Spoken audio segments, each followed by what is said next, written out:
एक बार की बात है, चंदनपुर गांव में एक लालची और बेईमान फकीर रहा करता था। वो अपने कपटी दिमाग से लोगों को ठगा करता था। सभी गांव वाले उसे बहुत ही ज्ञानी मानते थे। वो गांव वालों को बेवकूफ बनाकर जो भी उसे धन मिलता उसे अपने पास एक पोटली में रखता था। लालची फकीर की मजार गांव के एक जंगल में पेड़ के नीचे थी, जहां वो बैठा करता था। एक दिन फकीर अपनी मजार के बाहर बैठा था और गांव के कुछ लोग उसके पास बैठे थे। बाबा फकीर, अपनी आंखें खोलिए बाबा। मैं गांव का एक गरीब किसान हूँ। सुना है आप में अद्भुत शक्तियाँ हैं। बाबा बताइए ना, इस बार मेरी फसल अच्छी होगी या नहीं, बताइए ना। अच्छा तो ये बात है, अभी रुक, अभी बताता हूँ। अपना हाथ आगे कर बच्चा। जी जी, ये लीजिए बाबा जी। अपनी आंखें बंद कर बच्चा। मुझे अपनी अद्भुत शक्तियों से तेरे भविष्य के बारे में ज्ञात करना होगा। जैसे ही किसान अपनी आंखें बंद करता है, फकीर चुपके से अपने पीछे से एक लाल नींबू उठाता है और दूसरे रखे नींबू से उसे बदल देता है। जैसे ही किसान अपनी आंखें खोलता है, वो हैरान रह जाता है। अरे अरे फकीर बाबा, ये क्या? ये नींबू तो बिल्कुल लाल हो गया है। इसका क्या मतलब है? मेरी तो कुछ समझ नहीं आ रहा है, मुझे बताइए। बच्चा, तुम्हारा आने वाला भविष्य हानि की ओर जाने वाला है। तुम्हारी इस वर्ष की बोई फसल खराब हो जाएगी बच्चा। नहीं नहीं बाबा, ये आप क्या बोल रहे हैं? आपके पास तो अद्भुत शक्तियां हैं, मेरी सहायता कीजिए। कोई तो उपाय होगा आपके पास, मेरी फसल को खराब होने से बचा लीजिए। उपाय तो है बेटा। हमें अपनी अद्भुत शक्तियों से तुम्हारे भविष्य के लिए ऊपर वाले से दुआ करनी होगी, तभी तुम्हारी फसल बच सकती है। फकीर बाबा दया कीजिए, आप महान हैं। अच्छा बाबा, ये लीजिए कुछ पैसे, आप अपने पास रखिए। लीजिए लीजिए, लेकिन मेरे लिए दुआ जरूर करिएगा। मैं फिर से आऊंगा बाबा। हैं? अच्छा, मैं चलता हूँ। वाह मूर्ख आदमी। लेकिन मुझे क्या, मुझे तो ये धन ही देकर गया। आज तो गर्मा गर्म मुर्गी पका कर खाऊंगा। थोड़ी देर बाद फकीर जंगल में बड़े चाव से बनाई अपनी मुर्गी खाता है।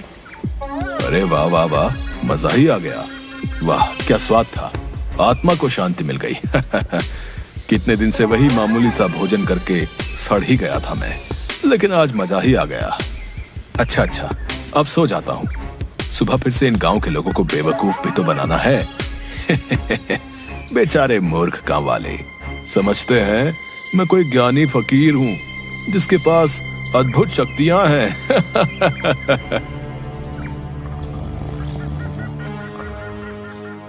अगली सुबह गांव का एक युवक फकीर के पास आता है।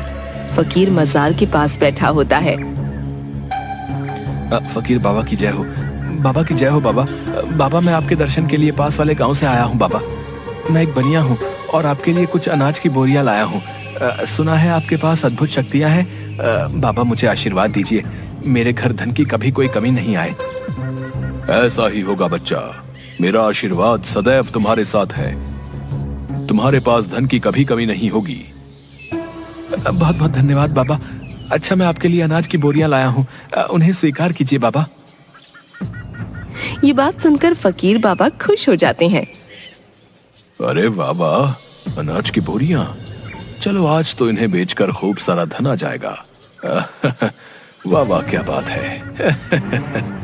तभी वो युवक बाबा फकीर को अनाज की बोरियां देता है। तभी ये सब गांव का एक जग्गी नाम का युवक, जो एक ठग होता है, छुप कर देख रहा होता है। अरे बाप रे, इस फकीर बाबा को यह आदमी तो इतनी सारी अनाज की बोरियां दे रहा है। आखिर इतनी सारी बोरियों का ये फकीर बाबा करेगा क्या? लगता है यहाँ हाथ साफ करने का पूरा मौका है। आज रात को ही इस बाबा की झोपड़ी से अनाज की बोरियां चुरा कर ले जाऊंगा।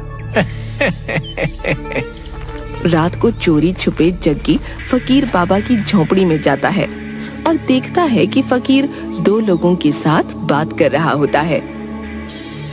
क्या रे, तुम दोनों को यहाँ किसी ने आते तो देखा नहीं ना?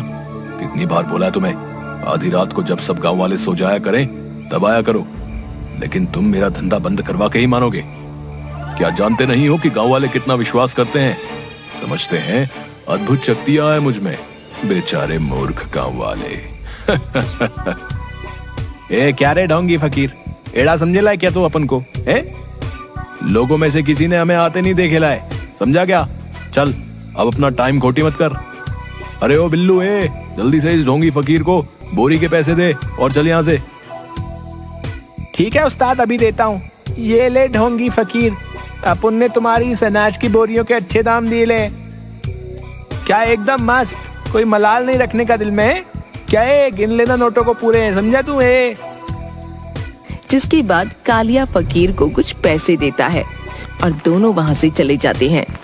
फकीर एक पोटली में, जिसमें पहले से ही काफी सारा धन होता है, उसमें उन पैसों को रखते हुए, अरे वाह वाह, देखो तो सही कितना सारा धन इकट्ठा हो गया है।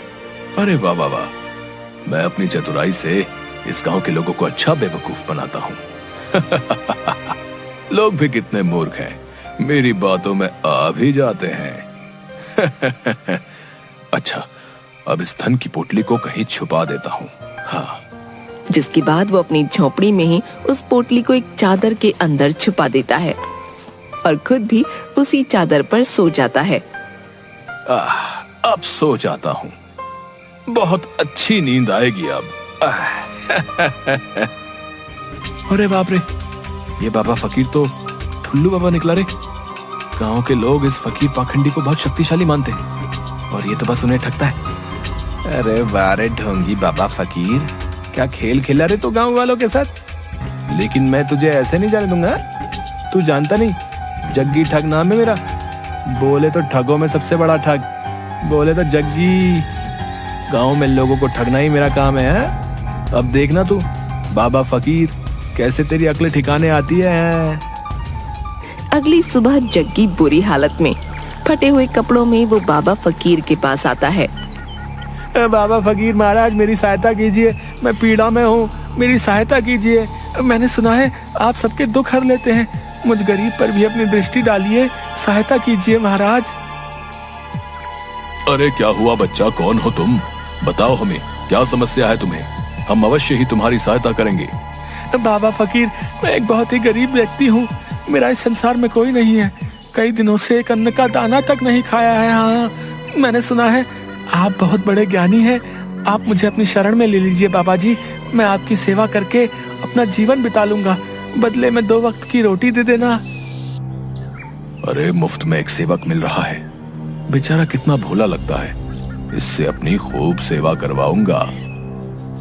हाँ, रख ही लेता हूं इसे अपने पास, बेचारा मूर्ख इंसान।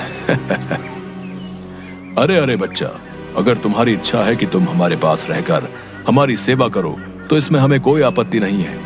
बच्चा, तुम एक अच्छे इंसान लगते हो और ऊपर वाले का संदेश है कि मैं तुम्हारी सहायता अवश्य करूं। आज से तुम मेरे ही साथ मेरी झोपड़ी में रहोगे। ये बात सुनकर जग्गी खुश हो जाता है। बहुत बहुत धन्यवाद बाबा फकीर, आप महान हैं, आपने मुझ गरीब पर इतनी कृपा की, आप महान हैं बाबा फकीर। जिसके बाद जग्गी फकीर के साथ रहने लगता है। जग्गी फकीर की झोपड़ी की साफ सफाई करता, उसके लिए रात्रि का खाना बनाता और उसकी खूब सेवा करता, और फकीर भी ऐसा मेहनती सेवक पाकर खूब खुश रहता। अरे इस ढोंगी बाबा फकीर की जिस धन की पोटली के लिए यहाँ आया हूँ, उसे तो ये हमेशा ही अपने साथ लिए घूमता है।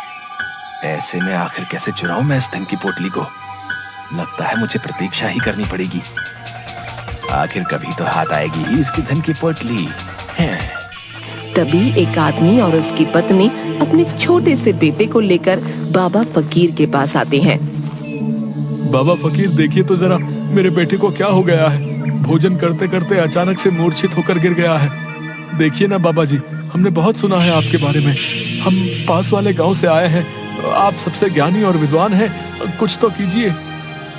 अरे अरे, आप लोग चिंता मत कीजिए, हमें देखने दीजिए। तभी फकीर उसे देखता है और अपनी झोपड़ी में जाता है। झोपड़ी में से एक पेड़ का पत्ता लेकर आता है और बच्चे के मुंह में रख देता है। थोड़ी देर बाद वो बच्चा उठ खड़ा होता है, जिसे देखकर उसके माता पिता बहुत खुश होते हैं। अरे आप तो सच में महान हैं बाबा जी, गांव वाले आपके बारे में एकदम सही कहते हैं, मेरे बच्चे को आपने स्वस्थ कर दिया, आप में महान शक्तियां हैं। बाबा फकीर, आप महान आत्मा हैं, अगर आज हमारे बच्चे को कुछ हो जाता तो हम भी जीवित नहीं रह पाते। आपका बहुत बहुत धन्यवाद बाबा जी। तभी उस आदमी की पत्नी अपने सारे गहने उतार कर फकीर को देती है। ये लीजिए, मेरे बच्चे के प्राण बचाने के लिए मैं आपको ये देना चाहती हूँ। इन्हें स्वीकार कर लीजिए बाबा जी, मैं आपकी सदैव आभारी रहूंगी। फकीर वो गहने देखकर बहुत खुश हो जाता है। अरे वाह वाह, इतने सारे सोने चांदी के गहने, वाह वाह वाह, इतना धन तो मुझे कभी नहीं मिला। हाँ, इन्हें पाकर तो मेरा जीवन आराम से गुजरेगा। अच्छा ठीक है, अगर तुम मुझे अपने बेटे के प्राण बचाने के रूप में देना चाहती हो तो ठीक है, मैं ये अवश्य ही स्वीकार करूंगा। जाओ, ऊपर वाला तुम्हारा भला करेगा। जिसके बाद वो दोनों अपने बच्चे को लेकर वहाँ से चले जाते हैं। अरे इस ठुल्लू बाबा के तो मजे ही आ गए। इतने सारे सोने चांदी के जेवर, वाह वाह, अगर ये जेवर मेरे हाथ आ जाए तो मेरे तो मजे ही आ जाएंगे। अब तुझे जल्दी ही कुछ सोचना होगा रे जग्गी ठग। इसके बाद फकीर वो सोने चांदी के गहने अपने धन की पोटली में रख देता है और अपनी पोटली अपने पास रखकर सो जाता है। अगली सुबह दो युवक फकीर के पास आते हैं। बाबा जी की जय हो, हम पास वाले गांव से आए हैं। जिस माता पिता के बच्चे को आपने ठीक किया, उस गांव में आपके चमत्कार से सब आपके भक्त हो गए हैं। हमारे गांव के सभी लोग जो हैं आपसे मिलना चाहते हैं बाबा जी। उन्होंने आपके लिए भोजन की व्यवस्था की है। आप आएंगे तो गांव वालों को अच्छा लगेगा। आप आएंगे ना बाबा? अरे वाह वाह, ये तो बहुत खुशी की बात है।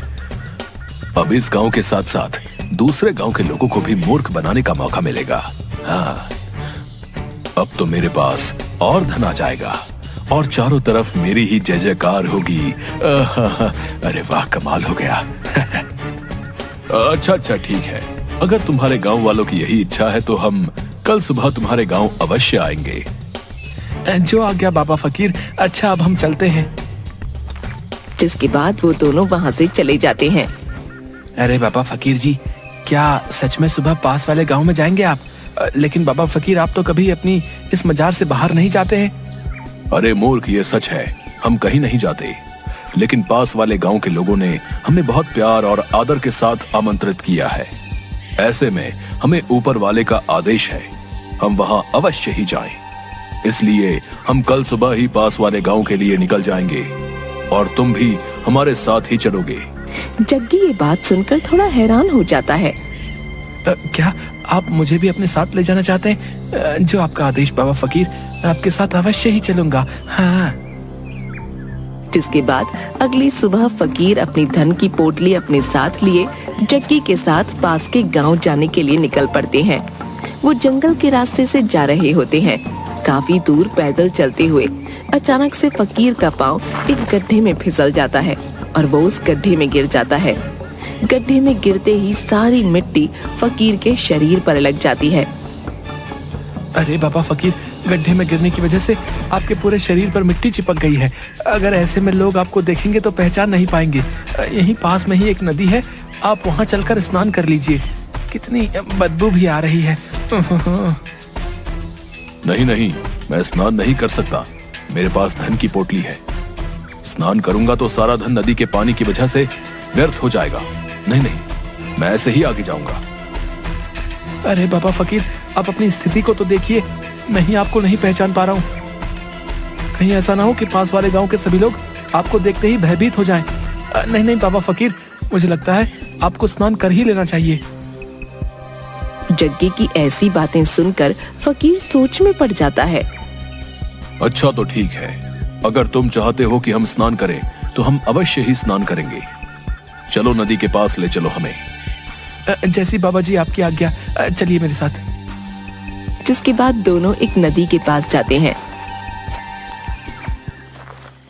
ये देखिए बाबा जी, ये रही नदी, कर लीजिए स्नान।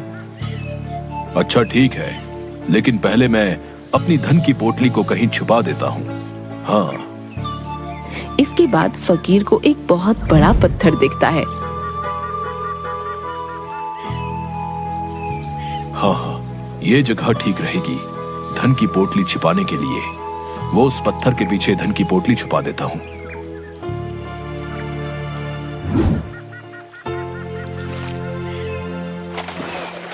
तभी जग्गी चुपके से पत्थर के उस तरफ जाता है और वो धन की पोटली उठाते हुए। आखिरकार वो दिन आ ही गया।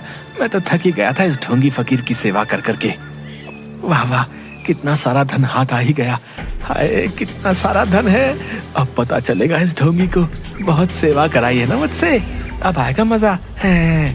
बोले तो रोनी टोनी ठगों में सबसे बड़ा ठग बोले तो जग्गी ही है। इससे पहले वो ढोंगी आ जाए, मुझे यहाँ से निकलना होगा। और जग्गी धन की पोटली लेकर वहाँ से भाग जाता है। तभी फकीर नदी से बाहर निकल कर आता है। अरे वाह वाह, स्नान करके तो बहुत संतुष्टि मिली। नदी का पानी तो बहुत ही शीतल था। आनंद ही आ गया। वाह, मजा ही आ गया। फकीर आसपास देखता है लेकिन जग्गी उसे कहीं नहीं दिखता और फकीर घबरा जाता है। वो ये देखकर हैरान हो जाता है कि उसकी धन की पोटली भी वहाँ नहीं है और वो समझ जाता है कि जग्गी उसकी धन की पोटली लेकर भाग गया। हाय हाय, ये क्या हो गया। वर्षों से जो धन लोगों को मूर्ख बनाकर अर्जित किया था, वो कोई और मुझसे मूर्ख बनाकर ले गया। हाय हाय, ये क्या हो गया। लगता है ईश्वर ने मेरे ही किए की सजा मुझे दे दी है। हाय हाय, ये क्या हो गया। किसी ने सच ही कहा है, ठगी से अर्जित किया हुआ धन कभी काम नहीं आता, वो हमेशा मुसीबत का कारण बनता है।